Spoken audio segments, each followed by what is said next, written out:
Baiklah, Assalamualaikum warahmatullahi wabarakatuh. Pada kesempatan kali ini, saya akan nge-share materi tentang mengelola sistem global.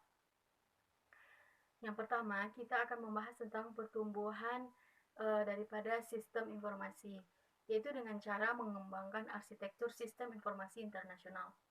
Arsitektur sistem informasi internasional tersebut adalah sebuah rencana kebutuhan-kebutuhan informasi di dalam suatu organisasi. Dan untuk membangun sistem itu sendiri, kita harus memahami lingkungan sosial di mana perusahaan kita berdiri atau beroperasi pada saat itu. Dan ya, kita harus memahami juga keseluruhan daripada kekuatan-kekuatan pasar, misalnya seperti bagaimana struktur pasar dalam negara tersebut, bagaimana elastisitas permintaan pada negara tersebut, adakah hambatan di dalam negara tersebut untuk kita masuk ke dalam pasar tersebut. Bicara tentang lingkungan, tentu kita harus juga bisa memahami daripada budaya-budaya yang ada pada negara-negara luar, seperti contohnya kalau misalnya perusahaan McD, mereka membuat burger di India, mereka tidak menggunakan bahan sapi. Kenapa? Karena di sana mereka sangat menghormati atau mengagungkan daripada sapi. Jadi McDonald di India tersebut tidak memakai bahan-bahan yang berbahan sapi gitu. Yang kedua, berdasarkan lingkungan global, ada namanya penggerak bisnis dan hambatan daripada bisnis. Penggerak bisnis itu sendiri adalah kekuatan dalam lingkungan yang nantinya akan membantu atau melihat kemana arah daripada perusahaan itu sendiri nantinya. Penggerak bisnis ini dia mempunyai dua faktor. Yang pertama, faktor budaya umum yang terdiri dari teknologi, transformasi, dan komunikasi global. Seperti yang kita tahu, kita memiliki komunikasi yang berbeda-beda. Dan yang kedua, perkembangan dari budaya global, apalagi yang namanya budaya, kita memiliki banyak sekali budaya. Jadi kita harus bisa memahami daripada hal tersebut. Yang ketiga, munculnya dari norma-norma sosial global, stabilitas politik, serta dasar ilmu pengetahuan global. Dari faktor bisnis khusus, terdapat pasar global, produksi dan operasi global, koordinasi global, serta tenaga kerja global. Yang kedua, ada tantangan bisnis. Tantangan bisnis ini adalah sesuatu hambatan-hambatan yang dialami oleh perusahaan saat menjalankan bisnis. Yang pertama, kalau di tingkat budaya adanya partikularisme, yaitu penilaian dan tindakan berdasarkan pemikiran yang sempit atau berdasarkan karakteristik pribadi dalam bentuk apapun, maupun itu dalam agama, kebangsaan, etnis, regionalisme, atau posisi geopolitik. Yang kedua, ada dari aliran dan lintas batas, didefinisikan sebagai perpindahan informasi yang melewati batas internasional dalam bentuk apapun. Selanjutnya, kita akan membahas tentang strategi global dan organisasi bisnis. Ada beberapa strategi, yaitu yang pertama, eksportir domestik, yaitu ciri-cirinya itu perusahaan ini semua aktivitasnya itu terpusat gitu, baik dari keuangan, sumber daya alamnya, penjualan atau pemasarannya, itu untuk mengoptimalkan sumber daya di negara asal. Contohnya saja perusahaan yang menerapkan ini adalah Caterpillar Corporation dan pabrik-pabrik peralatan berat gitu. Yang kedua, ada strategi multinasional. Strategi ini memusatkan manajemen keuangan dan pengendalian di luar negara dan melakukan desentralisasi unitnya di negara-negara lain. Contoh daripada perusahaan yang menerapkan sistem ini adalah seperti General Motors dan perusahaan-perusahaan lainnya. Yang ketiga, ada semacam waralaba. Dalam sistem ini, produk yang diciptakan, dirancang, dibiayai, dan diproduksi pertama kalinya di negara asal. Tetapi untuk alasan khusus terhadap produk tertentu harus disesuaikan dengan personil luar negeri untuk memperluas proses produksi, pemasaran, dan sumber daya manusianya. Contohnya seperti KFC, McDonald gitu. Yang keempat ada lintas negara. Sistem ini menjadikan setiap aktivitas dapat memberikan nilai tambah yang diatur dari perspektif global tanpa memandang batas-batas nasional. Contohnya daripada perusahaan ini adalah Sony dan Ford dan perusahaan-perusahaan lainnya. Selanjutnya, kita akan membahas daripada tantangan bagi manajemen dalam mengembangkan sistem global ini. Yang pertama, menyepakati kebutuhan pengguna bersama. Yang kedua, membawa perubahan ke dalam proses bisnis.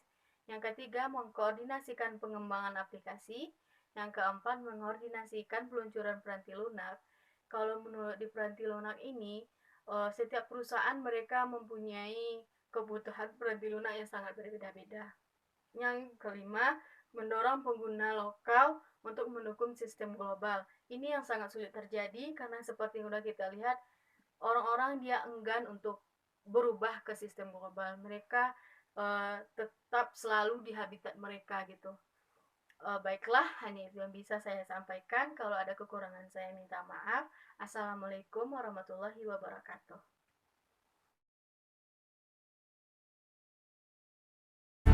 Selamat pagi, perkenalkan nama saya Arifin.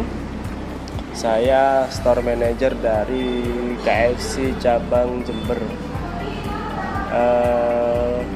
KFC Jember sendiri berdiri di bulan Oktober tahun 2008.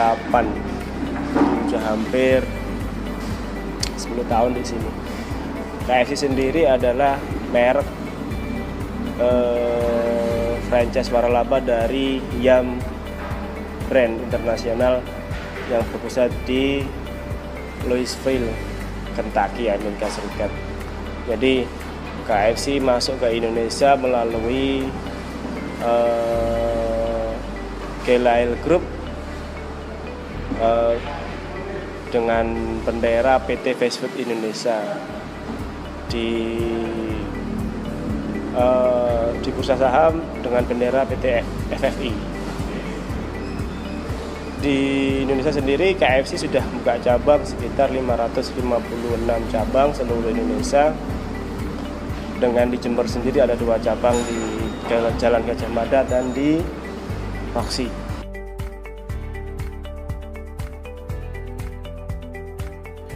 Berbeda karena KFC karena waralaba masuk ke masing-masing negara itu dengan bendera yang berbeda-beda.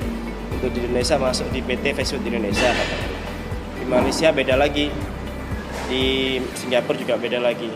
Berbeda-beda itu tapi ada satu yang menyamakan adalah standarisasi dari makanan.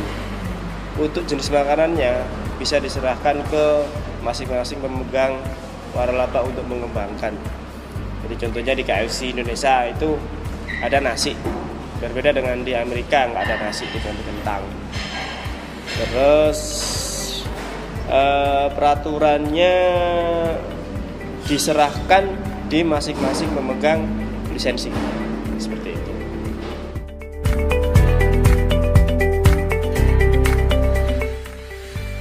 Itu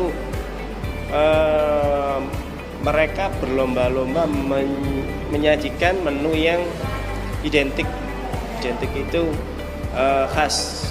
Tantangannya ya saling mengeluarkan inovasi yang hampir sama dengan kita. Terus pangsa pasar, tantangannya pangsa pasarnya itu hampir sama. Jadi gimana kita ngerebut seceruk itu di pasar Indonesia, terutama di bisnis makanan, seperti itu.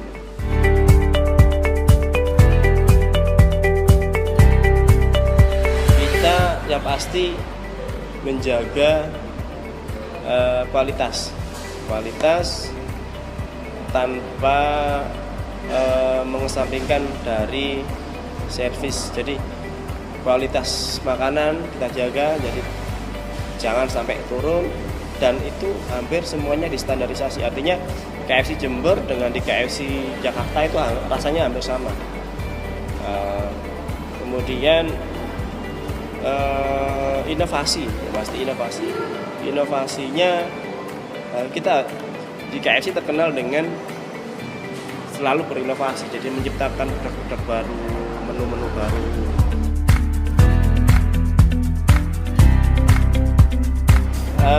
Strategi itu yang pasti untuk yang pertama ya, untuk tantangan itu kalau kita tidak menjaga kualitas, orang akan lari pastinya. Itu yang pertama. Yang kedua, inovasi itu supaya orang tidak bosan. Jadi kalau orang tiap hari makan ayam, kemudian ayamnya divariasi, katakanlah ada kejunya atau ada ayam ada coklatnya, itu kan bervariasi.